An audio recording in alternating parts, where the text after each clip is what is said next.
नमस्कार विद्यार्थी मित्रांनो, सर्व प्रगती क्लासेसचे विद्यार्थी, गुरुप्रसाद क्लासेसचे विद्यार्थी, पालक, शिक्षक सर्वांना नमस्कार.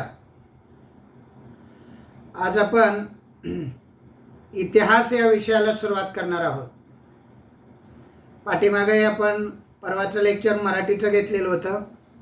एक कविता झालेली होती, जय जय हे भारत देशा. त्यानंतर मी तुम्हाला त्या कविता लिहायलाही सांगितले. तर आजचा आणि उद्याचा दिवस दिलेला आहे. A4 साईजवरती या कविता साऱ्या लिहून काढायच्या. आज आपण पहिला लेसन, इतिहासचा पहिला लेसनला सुरुवात करणार आहोत.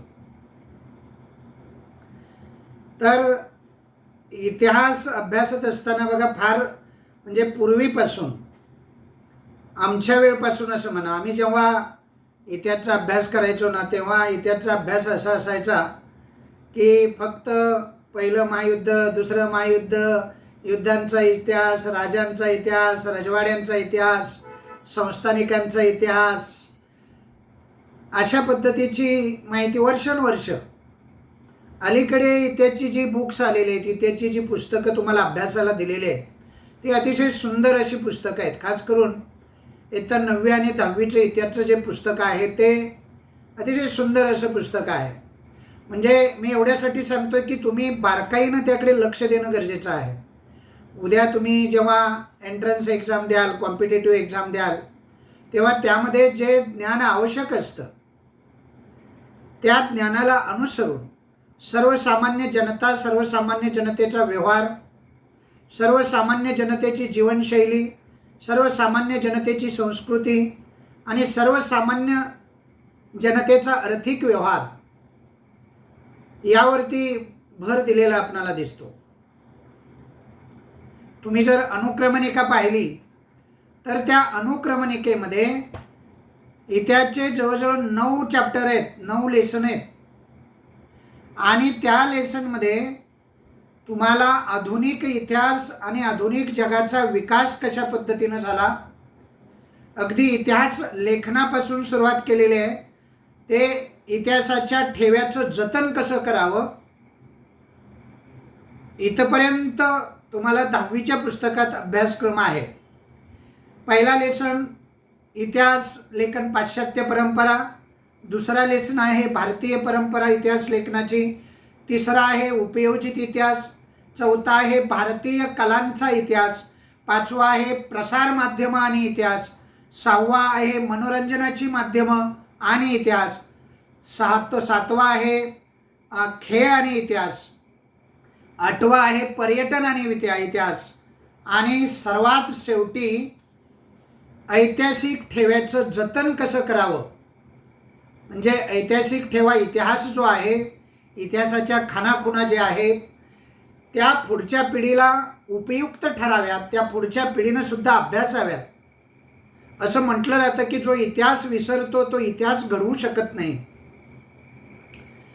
या उक्तीला अनुसरून इतिहासाचं जतन करणं आणि ते पुढच्या पिढीपर्यंत घेऊन जाणं, त्यांच्या समोर ठेवणं, या उद्देशानं इतिहासाच्या ठेवेचं जतन करावं लागतं. ते कसं करावं, अभिलेखागार काय सांगतात, अभिलेखागार काय असतात, या सर्वांचा विस्तारित अभ्यास आपण करणार आहे. अनुक्रमणिका पाहिल्यानंतर व्हरायटी ऑफ थीम्स ज्याला म्हणतात, इतिहासामध्ये तुम्हाला अलीकडे व्हरायटी खूप आलेली आहे. म्हणजे त्यामध्ये सुद्धा तुम्हाला विविधता आलेली दिसते. बरीचशी विविधता तुम्हाला पाहायला मिळते, बरीचशी.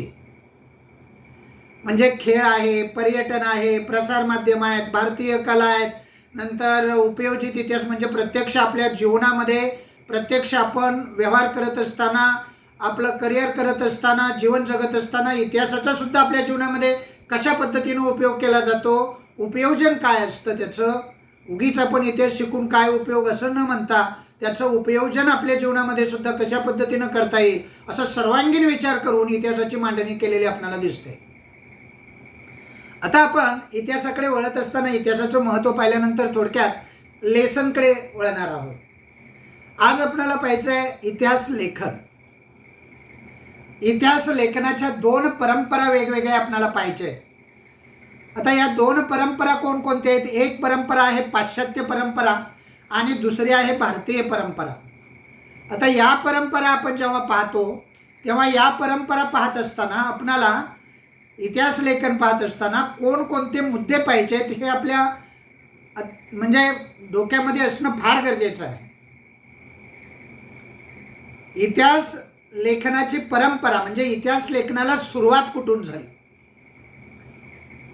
तसं या लेसनमध्ये पर्टिक्युलर लेसन पुरतं जर बोलायचं झालं, म्हणजे पहिला जो लेसन आहे त्या लेसन पुरतं जर बोलायचं झालं तर पहिल्या लेसनमध्ये प्रस्तावना जी आहे ती सर्व लेसनपेक्षा, सर्व धड्यांपेक्षा, सर्व पाठांपेक्षा महत्त्वाची आणि जास्त. एक पेजवर प्रस्तावना दिलेली आहे बघा. पहिलं जे पेज आहे ना, पेज नंबर 1 असेल मला वाटतं, त्या संपूर्ण पेजवरती प्रस्तावना दिलेली आहे. इतकी प्रस्तावना कोणत्याही लेसनमध्ये दिलेली नाही, हे तुमच्याही लक्षात आलं असेल. आणि म्हणून आपल्याला प्रस्तावना नीट पाहणं इतिहास शिकत असताना फार गरजेचं आहे. त्या प्रस्तावनेमध्ये बघा, मुद्द्यामध्ये ती प्रस्तावना घेतलेली नाही. 4च मुद्दे आपल्याला शिकायचे आहेत. 1.1, 1.2, 1.3 आणि 1.4. 1.1 मध्ये आपल्याला इतिहास लेखनाची परंपरा पाहिजे. 1.2 मध्ये आधुनिक इतिहास लेखन कशा पद्धतीनं केलं जातं, आधुनिक इतिहास लेखनाची वैशिष्ट्य काय आहेत, आधुनिक इतिहास लेखनाच्या या प्रक्रियेमध्ये कोणकोणत्या इतिहासकारांनी भाग घेतला, आधुनिक इतिहास लेखनाची परंपरा, तिची इतिहास लेखनाची संस्कृती कुठून उदयाला आली, कशी सुरुवात झाली आणि शेवट कसा झाला, या सर्व गोष्टीचा आपल्याला उहापोह किंवा सर्व गोष्टींची माहिती आपल्याला इथं घ्यायची आहे. आणि तिसरा जो मुद्दा आहे, युरोपमध्ये इतिहास लेखन करत असताना त्या इतिहास लेखनामध्ये वैज्ञानिक दृष्टिकोन कसा आला. इतिहास लेखन आणि इतिहास लेखनामध्ये आलेला वैज्ञानिक दृष्टिकोन जो आहे, वैज्ञानिक दृष्टिकोन आल्यामुळं इतिहास लेखनाचा विकास कसा झाला, त्या विकासाचे टप्पे कोणकोणते होते, कोणी सुरुवात केली, कशा पद्धतीनं इतिहास लेखन केलं आणि इतिहास लेखन करत असताना युरोपमधल्या काही इतिहासकारांनी यामध्ये वैज्ञानिक दृष्टिकोन कसा आणला, हे तिसऱ्या मुद्द्यामध्ये पाहणार आहे. शेवटचा मुद्दा जो आहे, महत्त्वाचे जे विचारवंत आहेत, मग तो रेने देकार्त असेल, हेगेल असेल, लिओपोल्ड असेल, अशा अनेक इतिहासकार आहेत. जवळजवळ 5-6 इतिहासकार आपल्याला पाहिजेत. याचा अर्थ एवढेच इतिहासकार आणि त्यांनीच इतिहास लिहिला असं अजिबात नाही आहे. एक उदाहरण म्हणून आपल्याला महत्त्वाचे काही इतिहासकार इथं दिलेले आहेत. आता मी एक मुद्दा सांगणार. इतिहास बघा, इतिहास शिकत असताना सर्वात महत्त्वाची गोष्ट, आपण जी चूक करतो ती अगोदर सुधारून घ्यावी, म्हणून ती चूक सांगतो. इतिहास लेखन करत असताना, इतिहासाचा अभ्यास करत असताना आपण नेहमी पुस्तक समोर ठेवतो आणि पुस्तकाचं वाचन करून प्रत्येक मुद्दा पाठ करण्यावरती जास्त भर देतो. म्हणजे असं आपण जवळजवळ समजलेलं आहे की इतिहास हा समजून घ्यायचा विषयच नाही आहे, इतिहास हा पाठांतराचा विषय आहे. अशा पद्धतीनं आपण आपल्या बुद्धीमध्ये आपले एक समजूत करून घेतलेले आहे. आता यावर्षी म्हणजे 10वीचा इतिहास अभ्यासताना ती समजूत जराशी तुम्ही थोडी बाजूला ठेवायची. म्हणजे इतिहास हा फक्त पाठांतराचा विषय नाही बाळांनो, इतिहास हा समजून घेण्याचा विषय आहे. एकदा का तो कोणताही विषय शिकवताना तुम्ही तो विषय समजून घेणं फार महत्त्वाचं आहे. पाठांतराच्या अगोदर जर तो विषय तुम्हाला समजला तर पाठांतराला अजून सोपं जातं आणि दीर्घकाळ ते पाठांतर लक्षात राहतं. आउट ऑफ मार्क घ्यायला त्याचा उपयोग होतो. आता एक मुद्दा मी तुम्हाला सांगतो. अगोदर आपण प्रस्तावना पाहूया. या लेसनमध्ये जी प्रस्तावना आहे ना, ती 4 मुद्द्याभोवती फिरते. त्यातला पहिला जो मुद्दा आहे, इतिहास लेखनाची आवश्यकता का असते. म्हणजे इतिहासाचं लेखन करायचं, इतिहासाचं संशोधन करायचं आणि इतिहासाचं आकलन, अभ्यास करून घ्यायचा. म्हणजे थोडक्यात काय, इतिहासाचं आकलन का करायचं, इतिहासाचं लेखन का करायचं, इतिहासाचा अभ्यास का करायचा, ही गोष्ट तुम्हाला इतिहास लेखनामध्ये समजणं गरजेचं आहे. बघा, इतिहास म्हणजे काय कळलं तुम्हाला. इतिहास म्हणजे भूतकाळात घडून गेलेल्या घटना आहेत, गतकाळामध्ये घडून गेलेल्या घटना सुसंगतपणे मांडण्यासाठी. मी शिकवता सारं पाठ झालं पाहिजे. अगोदर माझ्याकडे लक्ष द्यायचं. पुस्तकं तर तुमच्याकडे आहेच, ते तुम्ही बघणारच आहात आणि आम्ही तुम्हाला बघायला लावणार, ते रोज वाचायला लावणार, समजलं. आता आज लेक्चर म्हटल्यानंतर माझ्याकडे लक्ष, फक्त माझ्या विचारांचा आणि मी सांगतो त्या गोष्टींचा प्रभाव. कळलं सर्वांना, लक्ष आहे माझ्याकडे. मी असं म्हणालो की अभ्यास का करायचा, इतिहासाचं लेखन का करायचं किंवा इतिहासाचं संशोधन का करायचं, आणि त्याचं उत्तरही सांगितलं की गतकाळात घडून गेलेल्या ज्या घटना असतात त्या घटनाची सुसंगतपणे काय करायची, मांडणी करायची, जेणेकरून पुढच्या पिढीला म्हणजे इतिहासाचा अभ्यास करणाऱ्या प्रत्येक व्यक्तीला इतिहासाची प्रत्येक गोष्ट समजेल अशी क्रमशः आणि सुसंगतपणे जर मांडणी केली तर इतिहासाचं आकलन होण्यास मदत होते. इतिहास लिहिणारा इतिहासकार हा सर्व सदाकाळ आपल्या समोर नसतो. इतिहास लिहिणारा इतिहासकार प्रत्येक वेळेला आपल्याला समजून सांगणार नसतो आणि म्हणून इतिहासाचं लेखन करणं, सुसंगतपणे लेखन करणं, क्रमशः मांडणी करणं हे अत्यंत महत्त्वाचं असतं. आणि म्हणून इतिहासाचं संशोधन केलं जातं, इतिहासाचं आकलन करून घेतलं जातं, इतिहासाचं लेखन केलं जातं आणि इतिहासाचा अभ्यास केला जातो. दुसरी एक गोष्ट तुम्हाला सांगण्यासारखी आहे, ती तुम्ही समजून घेणं नीट फार महत्त्वाचं आहे. बघा, यामध्ये तुम्हाला लेसनमधली ओळ समजून घेणं फार महत्त्वाचं आहे आणि आज मी तुम्हाला ती सांगणार आहे. नीट लक्ष द्यायचं. बस, मला नेहमी भर राहिलेलं आहे, नीट लक्ष, नीट लक्ष द्यायचं बस. बघा, इतिहास ही अशी प्रक्रिया आहे जी अखंडित चालू असते. त्याला लवचिक प्रक्रिया असं म्हटलं जातं. अखंडित चालू असणं म्हणजे काय, बाकीच्या प्रक्रिया मग काही थांबलेल्या असतात का, असा एक प्रश्न पडतोच. अखंडित चालणारी प्रक्रिया म्हणजे काय माहिती आहे, जसं आपण म्हणतो की संविधान हे जिवंत दस्तावेजाप्रमाणे आहे. संविधान कळतं ना तुम्हाला, आपण कायद्याच्या स्वरूपात लिहून ठेवले लिखित स्वरूपातील कायद्याचं पुस्तक म्हणजे संविधान. आता हे जिवंत स्वरूपाचा दस्तावेज आहे, तसं इतिहास हा अखंडित चालणारी प्रक्रिया आहे. म्हणजे काय आहे की इतिहासामध्ये घडून गेलेल्या ज्या घटना असतात त्या घटनेमध्ये हळूहळू जसा इतिहास पुढे जातो तशा पद्धतीनं त्या इतिहासामध्ये सुद्धा बदल केले जातात. जसे पुरावे पुढे येतात, जसं वास्तव पुढे येतं तसा इतिहासामध्ये बदल केला जातो. आणि म्हणून असं म्हटलं जातं, इतिहास लेखन, इतिहासाचा अभ्यास, इतिहासाचं आकलन आणि इतिहासाचं संशोधन हे अखंडित चालणारी एक प्रक्रिया आहे. मग तुम्हाला असं विचारतील, इतिहासाचा अभ्यास का करायचा आणि इतिहासाचं लेखन ही अखंडित चालणारी प्रक्रिया आहे म्हणजे नेमकं काय आहे.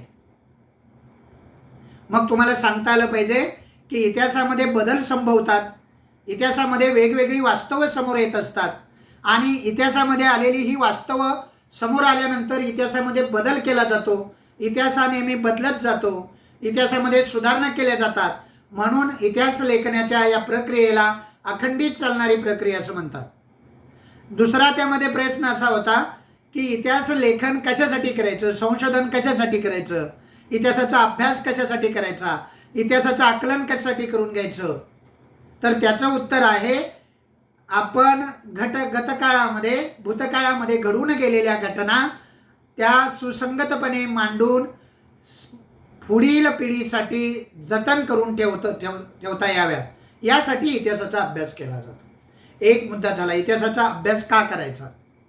प्रस्तावनेतला पहिला छोटासा पॅरेग्राफ, त्यामध्ये असं सांगितलेलं आहे की गतकाळामध्ये घडून गेलेल्या घटना त्या क्रमशः त्याची मांडणी करणे, त्या सुसंगतपणे मांडणे, म्हणून त्याचं आकलन करून घेणं, या उद्दिष्टानं इतिहासाचं संशोधन केलं जातं, इतिहासाचं लेखन केलं जातं, इतिहासाचा अभ्यास केला जातो. आणि इतिहास लेखनाची ही जी प्रक्रिया आहे ती प्रक्रिया अखंडित चालणारी एक महत्त्वाची प्रक्रिया आहे.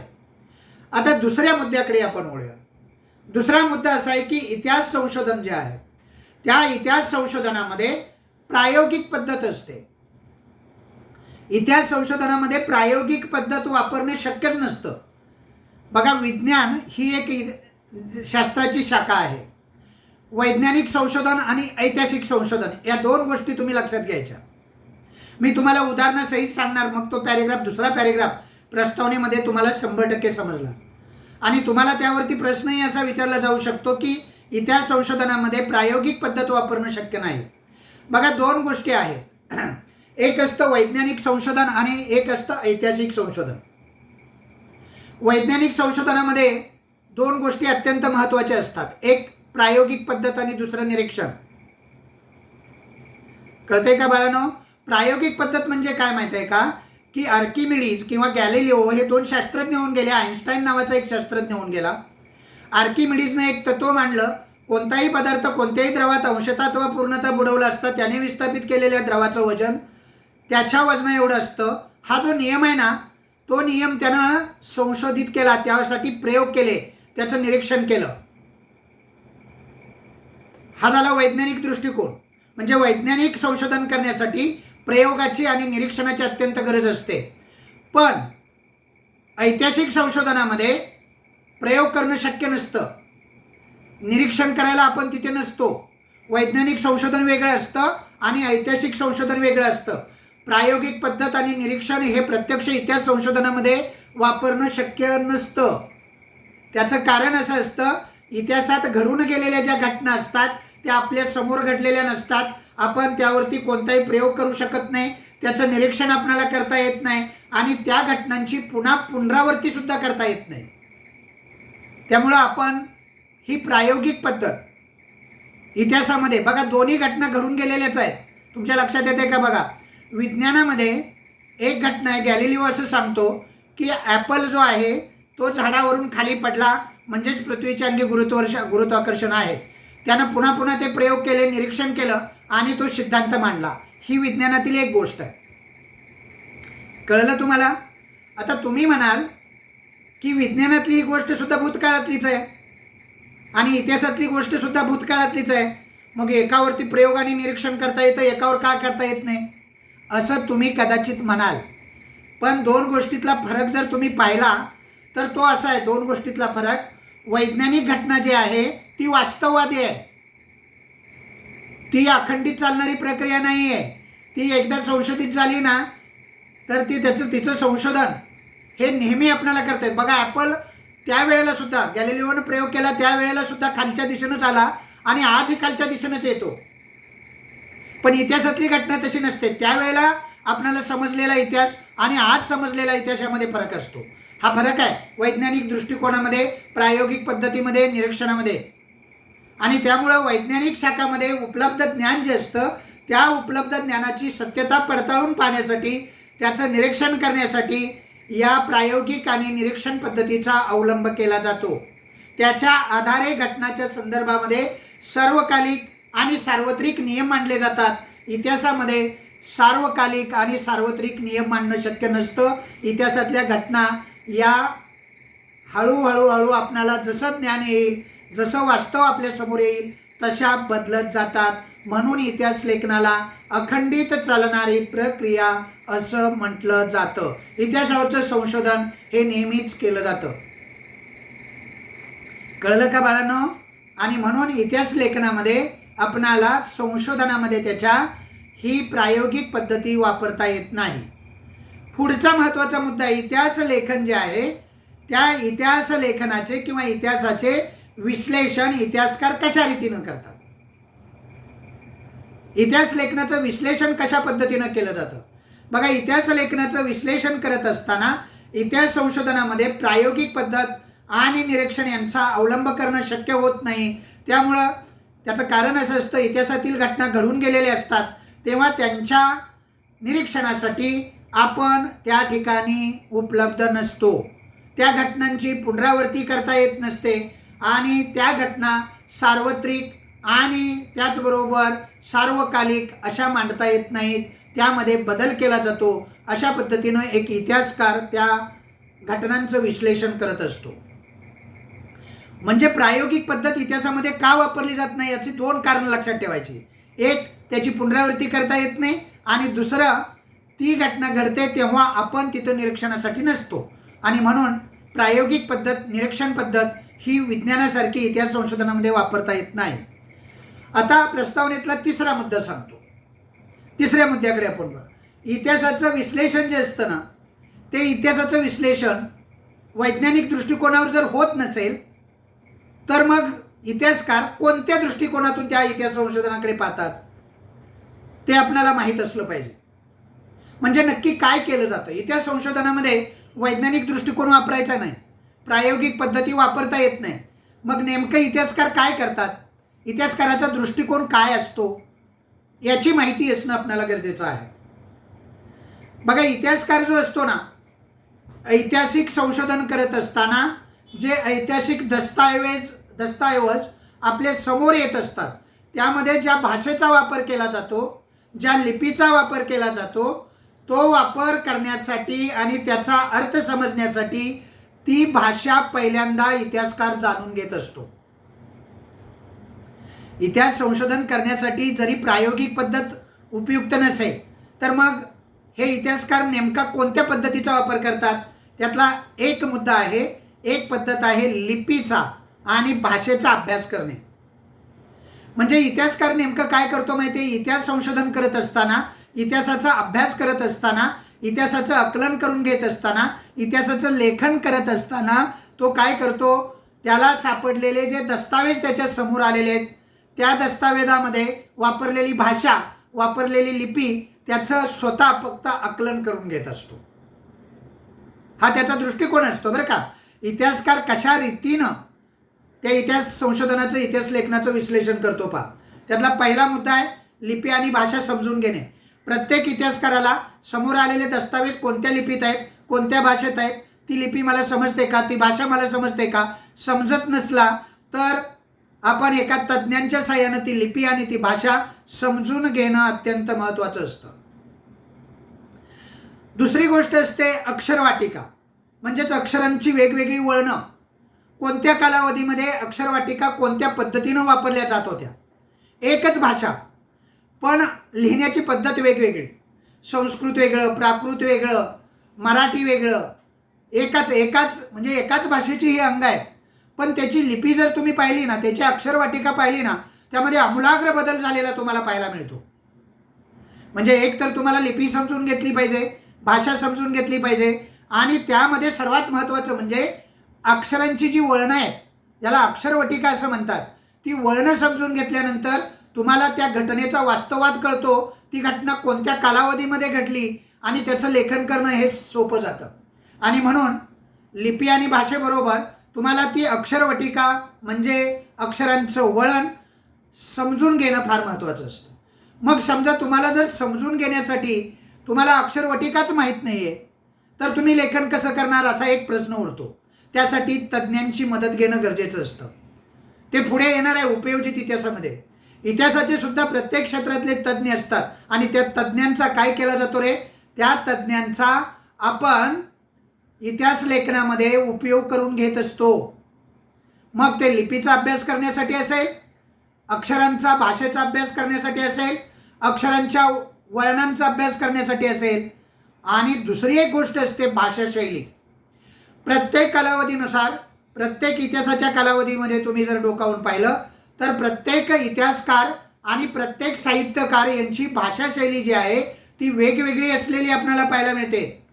त्याचबरोबर ही भाषाशैली वेगळी, ही अक्षरवटिका, ती लिपी, ही लिहिण्यासाठी वापरलेला कागदसुद्धा वेगळा.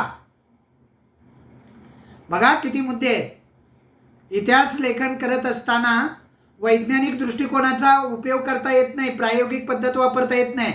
मग इतिहासकार काय करतो, इतिहासकार लिपीचा अभ्यास करतो, इतिहासकार भाषेचा अभ्यास करतो, इतिहासकार अक्षरवटिकेचा अभ्यास करतो, इतिहासकार भाषाशैलीचा अभ्यास करतो, इतिहासकार वापरलेल्या कागदाच्या निर्मितीचा काळ पाहतो आणि त्याचा अभ्यास करतो, कागदाचा प्रकार पाहतो.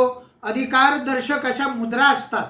मुद्रा कळतं ना तुम्हाला, वेगवेगळ्या मुद्रा लिहून ठेवलेल्या असतात, त्या मुद्रांचा अभ्यास केला जातो. आणि विविध गोष्टीचे जाणकार जे असतात, तज्ज्ञ लोक जे असतात, त्या तज्ज्ञांचा मदत घेऊन, त्या तज्ज्ञांची मदत घेऊन ते सर्व दस्तावेज काय केले जातात, अभ्यासले जातात आणि त्या दस्तावेजांचा उपयोग इतिहास लेखनासाठी केला जातो.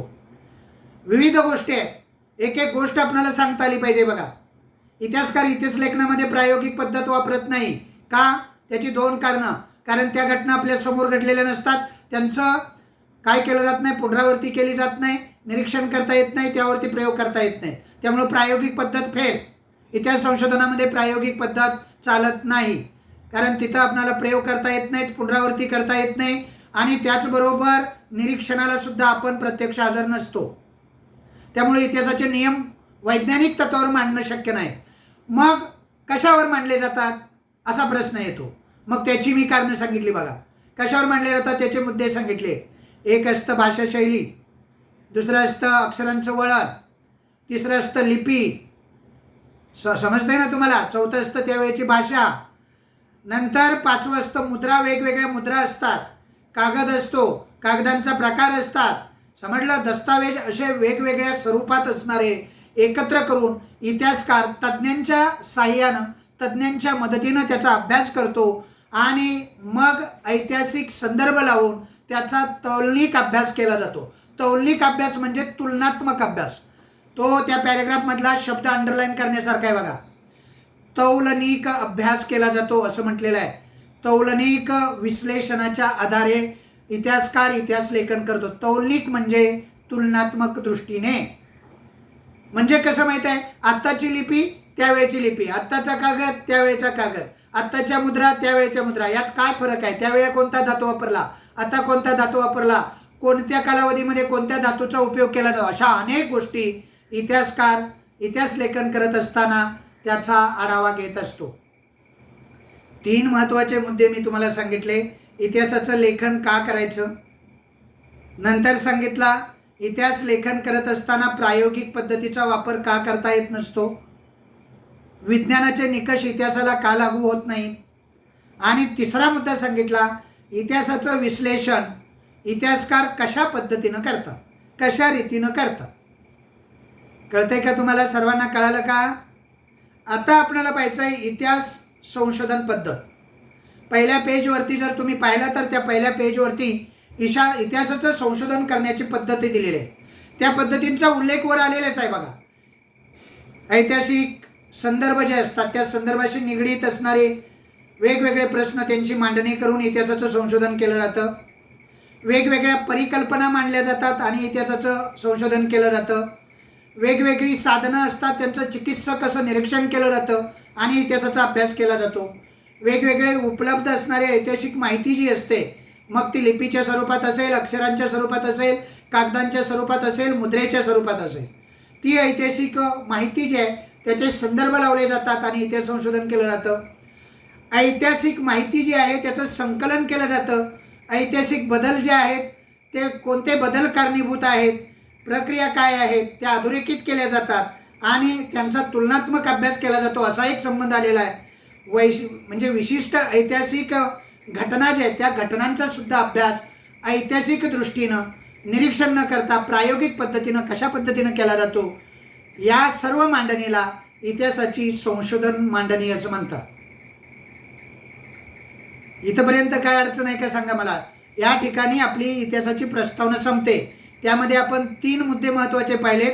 एक मुद्दा पाहिलेला आहे तो म्हणजे इतिहास लेखन का केलं जातं. दुसरा मुद्दा पाहिलेला आहे इतिहास लेखन करत असताना वैज्ञानिक प्रायोगिक पद्धत फेल का ठरते, म्हणजे त्याचा उपयोग का होत नाही. संशोधन करत असताना संशोधन एकच आहे, विज्ञानाचं असलं काय आणि इतिहासाचं असलं काय, पण इतिहासामध्ये वैज्ञानिक संशोधन चालत नसतं.